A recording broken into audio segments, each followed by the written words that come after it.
یو حکمت اعلان چې وی دا سوال چې کومه دای د دې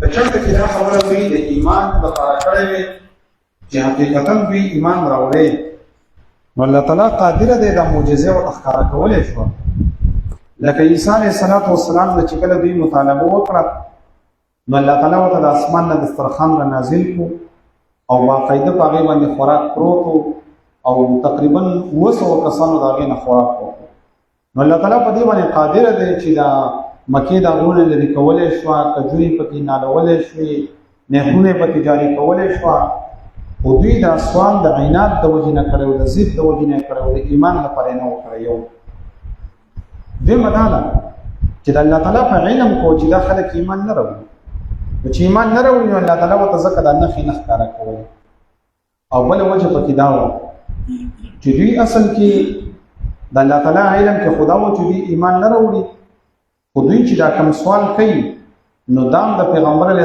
السلام د ملامت کولو لپاره کوي نبی له سلام سره شرمو چې لکه ته د سیو کو کستار په دې باندې قادر ای الله تعالی او بل په دې کې حکمت دار چې بیا خو ایمان بالغیب نشو ایمان بالغیب دته ویل کېږي د مؤمنانو صفت دار الذين يؤمنون بالغیب چې په غیب باندې به ایمان ساتي نو چې هر خبره ته وایي چې تاسو خو سوال کې وای الله است پورا کوي نو بیا خو ایمان بالغیب نشو نو په دې دنیا کې د مؤمن چې د کافر نه جدا دي نو دا غي وجه ده وسم چې کوم خلق مثلا د الحاق کار دي هغه خلق چې د کوپر نه متاثر دي نو وی وير مون به هغه خبره مونږ چې زموږ عقل یې مني یا هغه خبره مونږ چې موږ په خپل پسترګو باندې نو موږ وایي بیا خو ایمان بالغیب نشو یا خو دې څه وکړي چې د کافرانو په سب کې ودرېږي چې زه کافر یم بس خبره ختمه او یا کفرس کته ځان ته مؤمن وي د مؤمنانو صفت دا دی چې الذين يؤمنون بالغیب چې د غیب او یقین ساتي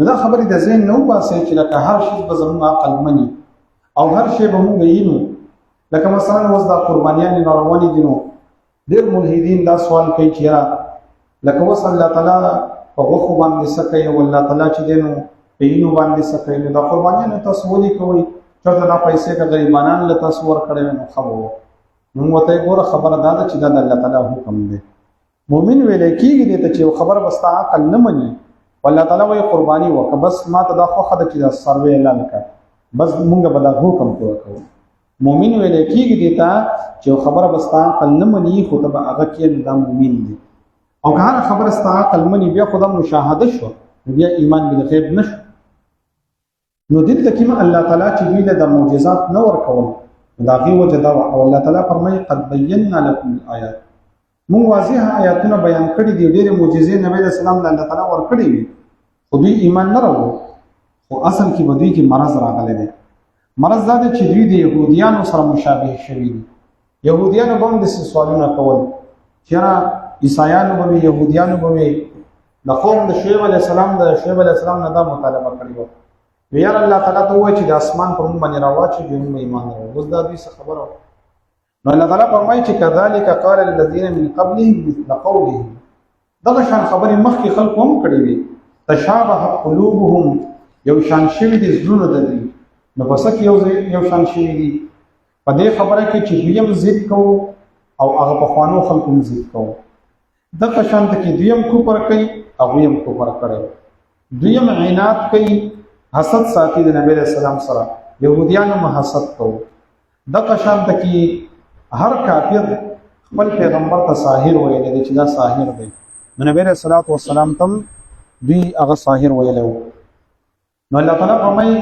تشابه قلوبهم د دوی ژوند یو بل سره یو شان شي قد بينا الآيات فتحقیق سره بیان کړی دی واضح آیاتونه لقوم یوقنون دا قوم د پاره چې یقین کوي نو نبی رسول الله الله تعالی ډېر معجزې ورکړي خو دې نه منل لکه مثلا د کافرانو وی چیرې کته د سپومې په منځ باندې دوه کوم به ایمان راوړي نبی رسول الله په مسجد نبوي کې ناس سپومې و نبی رسول الله ته وته د سکړه په منځ باندې دوه شو یو طرف تلاړه بل طرف تلاړه د بهر نه چې خلک راغله نو دوی وی چې موږ په خپل علاقو کې د چې سپومې دوه شو خو دې ایمان نه راوړي یو ځل یو سره راغی دا په لاس کې کاڼي د سي پټ کړی نبی رسول الله ته وی کدا دې صحیح کړ چې زما په دې لاس کې سړي وي زه به ایمان راوړم. نبی علیہ السلام ورته زه نه یم دا ستا په لاس کې چې سړي کدی ګواهي ورکړه بیا به ایمان راوړي او بیا خو بیخي ایمان راوړي. هغه کام اواز شروع کړو چې اشهد ان لا اله الا الله واشهد ان محمدا عبده ورسوله. کافر کانی گزار کوئی په دې دین جاتو. الله تعالی فرمایي قد بينا الآيات من بیان کړی آیاتونه. نبی علیہ السلام د معجزې ورکړي وي. د نبی علیہ السلام یو معجزه دا و چې پیغمبر علیہ السلام مختون پیدا دی. مختون مطلب دا دی چې ناسنت پیدا دی. د نبی علیہ السلام د محققین په نسبت باندې د نبی علیہ السلام سنت نه دی شوی. نبی علیہ السلام پیدا کړی شوی د څه چې هغه ناسنت دی. نو دا د نبی علیہ السلام معجزه. بلکې علما وایي چې دیارلس پیغمبران داسې دي چې هغه ناسنت پیدا دي. او اوس هم الله تعالی کله کله دا نښې چې دی نو هغه ښکاره کوي. یو په هغې کې حضرت آدم علیه السلام دی چې دی بغیر د سنت نه بس الله تعالی همداسې پیدا کړی او تیار. دغه شان حضرت شیس علیه السلام دی. او دریم حضرت ادریس علیه السلام دی. څلورم حضرت نوح علیه السلام دی. پنځم حضرت سام دی د نوح علیه السلام زوی. شپږم لوط علیه السلام دی. اووم حضرت یوسف علیه السلام دی. او اتم حضرت موسی علیه السلام دی. او نهم حضرت شعیب علیه السلام دی. او لسم حضرت سلیمان علیه السلام دی. یو لسم حضرت یحیی علیه السلام دی. او لسم حضرت عیسی علیه السلام دی. او بل دیارلسم حضرت محمد صلی الله علیه وسلم دی. دا دیارلس پیغمبران الله تعالی چې پیدا کړي تیار پیدا کړي دا چا سنت کړي. دا د نبی علیہ السلام معجزه. قد بینا الآیات مون بیان کړي آیاتونه لقوم یؤمنون دا قوم لپاره چې یقین کوي. بیا نبی علیہ السلام ډېر زیات غم کوو. ځان ډېر زیات خفه کوو چې دا خلک ایمان ولې نه راوړي. لکه پیغمبر علیہ السلام یو حدیث کې فرمایلی دي وې زما او تاسو مثال داسې دی لکه یو سړی د اور په کنده په غاړه باندې ولاړ دی او دی ورته ورغورځېږي او ما د دې لمن نه نیولی دی چې مور ورغورځېږه.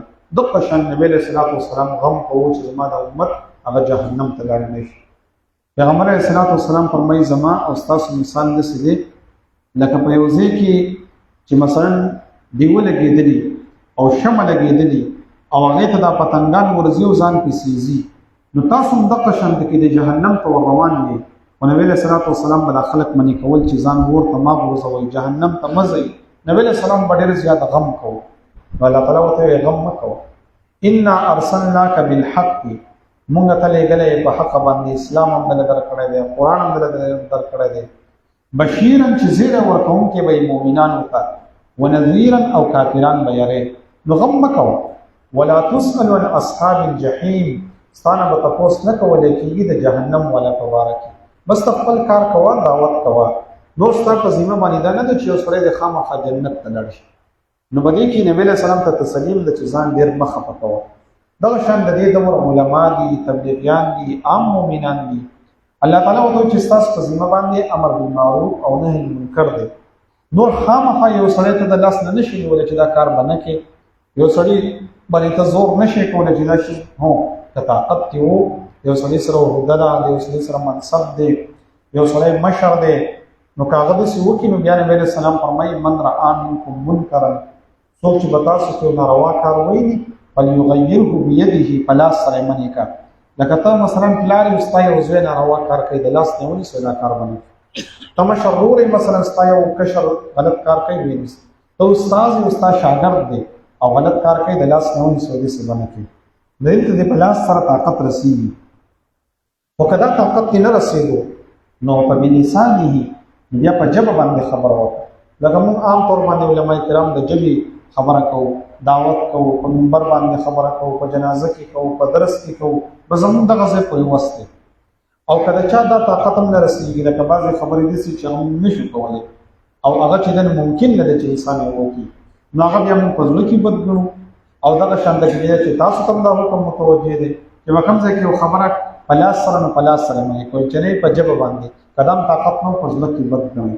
نبی علیہ السلام فرمایي که په زړه کې دین بد نه ګڼله فذلک اضعف الایمان دا د ایمان کمزوري درجه ده چې یا به یو خبره په لاس منې کې یا به په ژبه باندې یا به په زړه کې بد ګڼي. او که دا دې نه کوو نو بیا په انسان کې ایمان ډېر زیات کمزوری دی. دلته کې نبی اسلام ته الله تعالی تسلی ورکړي چې انا ارسلناک بالحق، موږ ته لېږلې په حق سره بشیر او نذیر، چې زیر ورکوونکی او نذیر او يرونکی، ولا تسألوا او تاسو نه بسوال نه کول کېږي عن اصحاب الجحیم، د جهنم والا په باره کې. دیو چې زموږ اکثر تبلیغ والا ملګري دا خبره کوي چې را کچرته کې امریکای والا جهنم ته لاړ نو الله به زموږ نه تپوس کوي، او د برطانیې والا روان دي، موږ نه الله تعالی تپوس نه کوي. هغې وجه دا ده چې دین اسلام خو واضح دی، په میډیا باندې بیان کړی شوی دی، ترجمې د قرآن مجید شوي دي په انګلیش کې، په عربۍ کې، په هر ژبه کې میډیا باندې چلیږي. اسلام خو غالب دی الحمدلله، ښه د اسلام خبرې واضح دي. نو زمانه به ولې تپوس الله تعالی کوي؟ هم مانا تپوس کېږي د خپل کور والا په باره کې. مثلا زه به د مسجد کې امام یم، نو زمانه به د مقتدیانو تپوس کېږي، تا ورته حق خبره کړې وکړې ورته نه وکړې. نور زمانه د برطانیې او د امریکې تپوس نه کېږي. ولا تسألوا عن اصحاب الجحیم، په جهنم والا په باره کې ستاسو تپوس نه کېږي. نو دې آیات کې الله تعالی نبی علیه السلام ته تسلي ورکوي. وقال الذين او وای هغه خلق لا يعلمون چې نه پوهېږي لولا يكلمنا الله، ولې خبرې نه کوي الله تعالی زموږ سره، یا ولې نه راوړي موږ ته نښې. کذلک هم دقه شان قال الذين ویلي هغه خلقو من قبلهم چې د دوی نه مخکې تېر شوي مثل قولهم د دوی په شان خبرې، تشابهت قلوبهم یو شان شوي دي زړونه د دوی، قد بینا الآیات بېشکه موږ بیان کړي دي آیاتونه لقوم یوقنون د هغه قوم لپاره چې یقین کوي.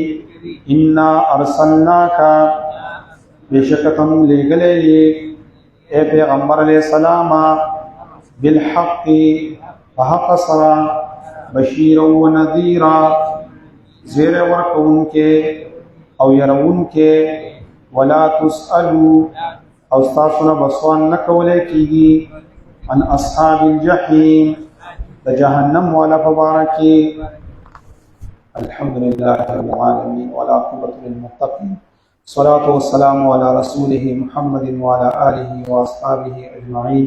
اللهم إنا نجعلك في نحورهم ونعوذ بك من شرورهم. اللهم أرنا الحق حقا وارزقنا اتباعه، وأرنا الباطل باطلا وارزقنا اجتنابه، برحمتك يا أرحم الراحمين.